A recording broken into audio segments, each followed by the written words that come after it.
Mateo, Kapitulo 28. Busa midali sila pagbiya sa lubnganan nga may kahadlok uban ang dakong kalipay. Nanagan sila aron pagbalita sa iyang mga tinun-an. Unya sa kalit, misugat si Jesus kanila ug miingon, Ang kalinaw mag-uban ka ninyo. miduol sila kaniya ug mihikap sa iyang mga tiil ug misimba kaniya. Si Jesus miingon kanila, Ayaw kamo kahadlok. Adtua ang akong kaigsuunan ug paadtua sila sa Galilea. Didto makita nila ako. Samtang nang lakaw ang mga babay, pipila sa mga sundalo nga nagbantay sa lubnganan na mauli sa syudad ug gisuginla nila ang kadagkuan sa mga pari sa tanan nga nahitabo.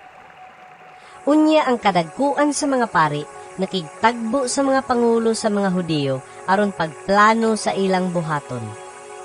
Ug ang mga sundalo gihatagan nila og daghang kwarta ug giingnan.